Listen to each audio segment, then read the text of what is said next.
स्वाहा तस्यावितुर्वरेण्यं भर्गो देवस्य धीमहि धियो यो नः प्रचोदयात्। ओम परमात्मने नमः। गुरुर्ब्रह्मा गुरुर्विष्णु गुरुर्देव महेश्वरः गुरुरेव परब्रह्म तस्मै श्रीगुरुवे नमः। अखण्डमण्डलाकारं व्याप्तं येन चराचरं तत्पदं दर्शितं येन तस्मै श्रीगुरुवे नमः। मातृवत् लालित्री च पितृवत् मार्गदर्शिका नमोऽस्तु सद्गुरुसत्ताय श्रद्धा प्रज्ञायुता चया। अथ द्वितीयोऽध्याय। एकदा तु हिमाच्छत्रे यात्रा उत्तराखण्डमण्डले अभयारण्यके तन्यय शर्मोकोद्दालका स्थिता। ऋष्या ऐत्रेयश्च ब्रह्मविद्याः विचक्षणाः तत्त्वजिज्ञासवो ब्रह्मविद्यायाः संगता शमे। तत्त्वचर्चारतानां तु प्रश्न एक उपस्थिता। महत्वपूर्ण सा प्रश्नः सर्वेषां मन्नाहरत्। पिप्लादं पप्रच्छातो महाप्रज्ञामृषीश्वरम् अष्टावक्रो ब्रह्मज्ञानी लोककल्याणहेतवे।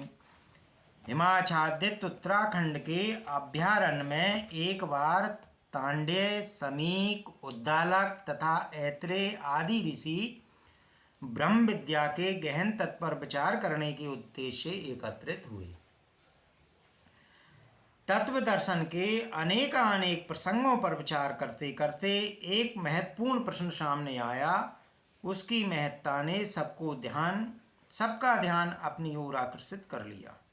महाप्राज्ञ ऋषि पिप्लाद से लोक कल्याण की दृष्टि से ब्रह्मज्ञानी अष्टावक्र ने पूछा।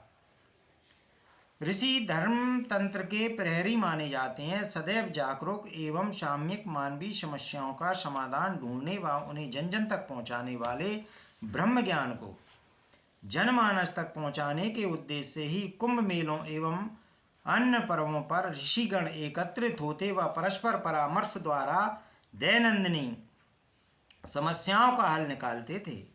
सूत, सौनक, शिवजी, काकभूषण जी, जनक, याज्ञवल्क्य, भरद्वाज, याज्ञवल्क्य, साम्यवाद इस संदर्भ में उल्लेखनीय है। ऐसे समागम, सत्संग, ज्ञान गोष्ठियों में सदा सदा से महामानवों के कृत्यों आचरणों को आधार बनाकर जीवन क्रम की रूपरेखा बनाई जाती रही है। परस्पर चर्चा में मात्र ब्रह्म विद्या के गूढ़ तात्विक विवेचन को ही स्थान न देकर ऋषिगण हर ऐसी जिज्ञासा में रुचि लेते थे जो उस समय की परिस्थितियों की दृष्टि से महत्वपूर्ण हो, भले ही वह साधारण जनमानस से संबंधित चर्चा क्यों न हो। हर मनीषी उसमें उतनी ही रुचि रखता था जितनी कि मुक्ति, योग, साधना जैसे विषयों में। ईश्वरा भूपति ही साक्षात ब्रह्मांडस्य महामुनि मानवं राजपुत्रं स्वयं कर्तुं सर्वगुणान्वितं विभूति ही स्वाहा अदात बीज रूपे सर्वः मुदान्वितः सृष्टि संचालकोप्येष श्रेयसः रहितः कथम। ब्रह्मांड के सम्राट ईश्वर ने मनुष्य को सर्वगुण संपन्न उत्तराधिकारी राजकुमार बनाया। अपनी समस्त विभूतियाँ उसे बीज रूप में प्रसन्नतापूर्वक प्रदान की, उसे सृष्टि संचालन में सहयोगी बन सकने के योग बनाया। फिर भी वह उस श्रेय से, गौरव से वंचित क्यों रहता है। ब्रह्मज्ञानी अष्टावक्र की जिज्ञासा मानव मात्र से संबंधित है। नित्य देखने में आता है ईश्वर का मुकुटमणि कहलाने वाला, सुर दुर्लभ मानव योनि पाने वाला यह सौभाग्यशाली जीव अपने परम पिता से दो विशेष विभूतियां पाने के बावजूद दिग्भ्रांत हो दीनहीन जैसा जीवन जीता है। ये दो विभूतियां हैं बीज रूप में ईश्वर के समस्त गुण तथा सृष्टि को सुव्यवस्थित बनाने में उसकी ईश्वर के साथ साझेदारी जैसी भूमिका। बीज फलता है तब वृक्ष का स्वरूप लेता है। इसका वही रंग स्वरूप उसी जाति का होता है जिस जाति का वह स्वयं है। लघु से महान, अणु से विभु बनने की महत सामर्थ्य अपने आप में एक अलभ्य विरासत है। इसे पाने के लिए उसे न जाने कितनी योनियों में कष्ट भोगना पड़ा। सहयोग सहकार भी सुसंचालन के लिए, ना कि संतुलन को बिगाड़ने के लिए। ऐसे में जब गुण कर्म रूपी बीज भी गलने से इनकार कर दे एवं मानव संतुलन व्यवस्था के स्थान पर विग्रह असहयोग करने लगे तो असमंजस होना स्वाभाविक है। सामर्थ्य न्यूनतायां तु साधना भावे वा प्रतिकूला स्थितौ बापो नरस्त्व सफलो भवेत्। यत्रेत त्रास्ति तत्रापि सृष्टिरत्नं नरः कथं दैनेन ग्लिपितेनाथ जीवितिः घृणास्पदः। सामर्थ्य की न्यूनता, साधनों का अभाव, प्रतिकूल परिस्थितियां होने पर तो सफल न हो सकने की बात समझ में आती है, किंतु जहाँ ऐसा कुछ भी ना हो वहाँ मनुष्य जैसा सृष्टि का मुकुटमणि हे स्तर का जीवन क्यों जिए और क्यों घृणास्पद बने। यदि वह सब न होता जिससे मानव समृद्धि संपन्न बन सका है तो मानव के उपरोक्त दो प्रयोजनों सृष्टि उत्पत्ति सृष्टि संचालन में असफल रहने की बात स्वीकार भी होती, पर ऐसा तो कुछ है नहीं। इसके स्थान पर जन्म लेने के बाद उसे तो साधन सामर्थ्य एवं सहयोगकारी परिस्थितियों का अनुदान भी परमपिता ने दिया है, फिर वह सदैव प्रतिकूलताओं का रोना क्यों रोता है। यह ब्रह्मज्ञानी जिज्ञासु के लिए एक उहापोह बना हुआ है। शरीर के अंगों की कीमत। एक संत के पास एक व्यक्ति दुखी होकर आया। मैं बड़ा अभागा हूँ, मेरे पास कुछ भी नहीं है, ऐसा जीवन जीने से तो अच्छा है स्वयं को समाप्त कर लिया जाए। संत ने कहा, तुम्हें अपने पास छिपी विभूतियों की जानकारी है? यदि ना हो तो मैं देता हूँ। तुम अपनी एक आँख, एक हाथ व एक पैर के बदले क्या लेने को तैयार हो? प्रत्येक के बदले में 1-1 लाख स्वर्ण मुद्राएं दे सकता हूँ। व्यक्ति बोला, भगवान ये तो मैं दे नहीं सकता, इनके बिना मैं जीऊँगा कैसे? तब संत बोले, रे मूर्ख, करोड़ों की संपदा तो अपने साथ लिए घूम रहा है, वह रोना है रोता है कि मेरे पास कुछ भी नहीं। बहुसंख्य ऐसे ही हैं जो इस बहुमूल संपदा को न पहचान कर अभागी स्थिति में जीते हैं। आत्मबोध उन्हें तब होता है जब उन्हें कोई प्रज्ञा संपन्न मनीषी सीख लेता है, जो है वही क्या कम है। एक मनुष्य किसी महात्मा के पास पहुंचा, वह कहने लगा कि जीवन अल्पकाल का है, इस थोड़े से समय में क्या क्या करें। बालकाल में ज्ञान नहीं रहता, बुढ़ापा उससे भी बुरा होता है, रात दिन नींद नहीं लगती है, रोगों का उपद्रव अलग बना रहता है, युवावस्था में कुटुंब का भरण पोषण किए बिना नहीं चलता, तब भला ज्ञान कैसे मिले, लोक सेवा कब की जाए, इस जिंदगी में तो कभी समय मिलता दिखता ही नहीं है। ऐसा कह और खिन्न होकर वह रोने लगा।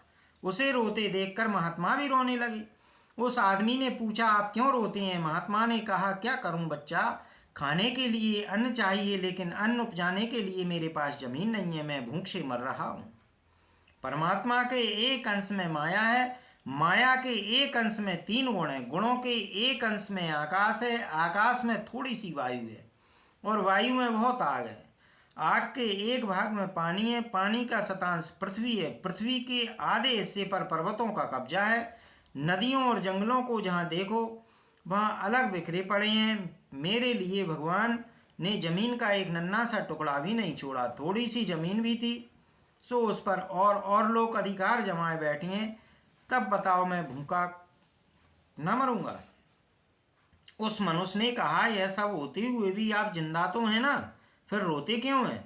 महात्मा तुरंत बोला, तुम्हें भी तो समय मिला है, बहुमूल्य जीवन मिला है, फिर समय नहीं मिलता है, समय समाप्त हो रहा है, इसकी रट लगाकर क्यों हाय हाय करते हो?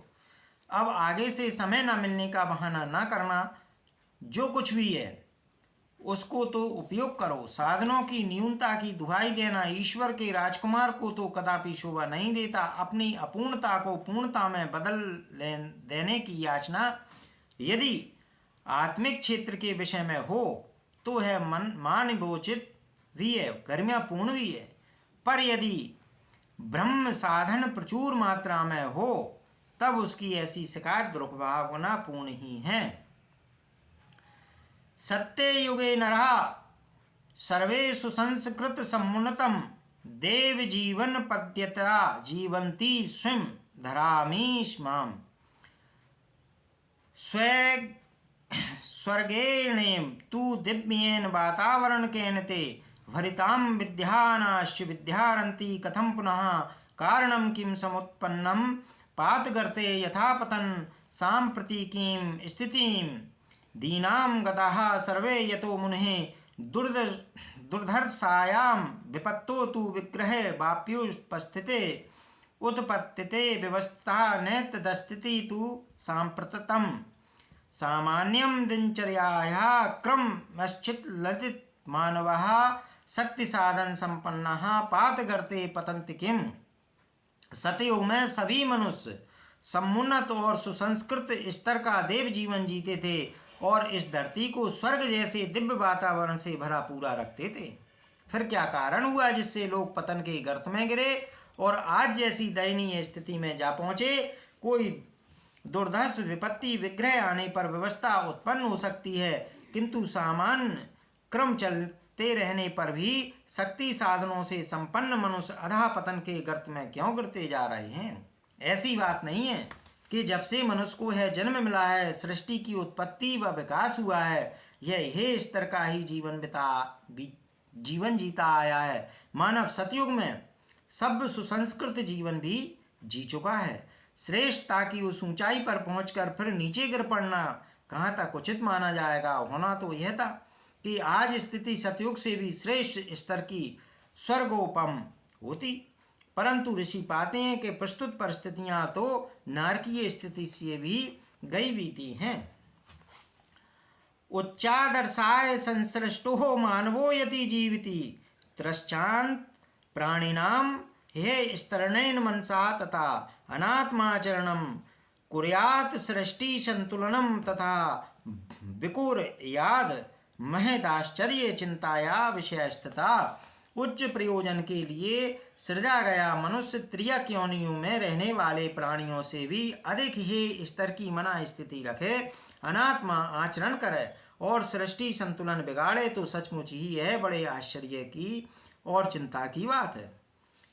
सोचा यह था कि मनुष्य अपने को श्रेष्ठता से जोड़े रहेगा, जीवधारियों के लिए एक आदर्श उदाहरण बनेगा, पर स्थिति कुछ विचित्र एवं चिंताजनक भी है। विवेक चूड़ामणि में है स्पष्ट करते हुए कि मनुष्य भ्रष्ट आचरण की ओर कब प्रवृत्त होता है, संकेत करते हुए कहा गया है शब्दादिभा पंचवीरेवा पंच तत्व मापुः स्वगुणेन बद्धः कुरंग मातंग पतंग मीन भृंगा नरा पंच वृक्षिंतः किम। अर्थात हिरण, हाथी, पतंगा, मछली और भौरा ये अपने अपने स्वभाव के कारण शब्दादि पाप विषयों में से केवल एक एक से आसक्त होने के कारण मृत्यु को प्राप्त होते हैं। तो फिर इन पांचों विषयों में जकड़ा हुआ असंयमी पुरुष कैसे बच सकता है, उसकी तो दुर्गति सुनिश्चित ही है। अन्य जीवधारियों के समान यदि मनुष्य भी शिष्णोद और परायण रहकर अपना आचरण व चिंतन बिगाड़ ले तो फिर वह मानना चाहिए कि वह धरती पर ईश योनि में अवतरित होकर भी दुर्भाग्यशाली ही बना रहा है। आज मानव की उपभोग की ललक व सुख साधना अर्जित करने की एकांगी घुड़दौड़ ने यह भुला दिया कि इस तथाकथित प्रगति और सभ्यता का सृष्टि संतुलन पर क्या असर पड़ेगा। उच्च श्रृंखल भौतिकवाद अनियंत्रित दानव की तरह अपने पालने वाले का ही वह भ्रमण कर रहा है। पर्यावरण असंतुलन और अदृश्य जगत में संव्याप्त हाहाकार मानव की स्वयं की संरचना है, जो आस्था संकट के रूप में प्रकट हुआ है और जिसकी प्रतिक्रिया विभिन्न विभीषिकाओं के रूप में मानव जाति को भुगतनी पड़ रही है। इतिहास का अवलोकन करने पर ज्ञात होता है कि ऐसे उदाहरण पहले भी हुए हैं। अपनी करनी से पतित तपस्वी राक्षस बने रावण बड़ा विद्वान था। अपनी तपश्चर्या के बल पर उसने अपरिमित सामर्थ्य अर्जित की। यह सब होते हुए भी उसके अपने हे आचरण के कारण स्वयं भगवान को उसका संहार करने हेतु जन्म लेना पड़ा। भस्मासुर का उदाहरण भी इसी का द्योतक है कि उच्च स्थिति को पहुंचा मनुष्य कोई व्यवस्था न होने पर भी दुर्बुद्धिवश स्वयं अपने लिए गड्ढा खोद लेता है। इसी प्रकार हिरण्याक्ष और हिरण्यकश्यपु जैसे बलवान योद्धाओं को आसुरी वृत्तियों के कारण मरना पड़ा। शुंभ, निशुंभ, मधुकैटभ, महिषासुर दुर्गा के द्वारा मारे गए, सहस्त्रबाहु परशुराम जी द्वारा, बाणासुर श्री कृष्ण द्वारा मारे गए, जरासंध भीम द्वारा दुर्गति से मारे गए, सूपनखा खरदूषण वन में तपस्या करने वाले ऋषियों को सताते थे, ताड़का वज्रों में विघ्न यज्ञों में विघ्न पहुंचाती थी, वाली ने अपने छोटे भाई को निर्वासित कर उसकी स्त्री को अपनी रखेल बना छोड़ा था, राम लक्ष्मण ने इन सभी को मारकर दुष्टता का अंत किया।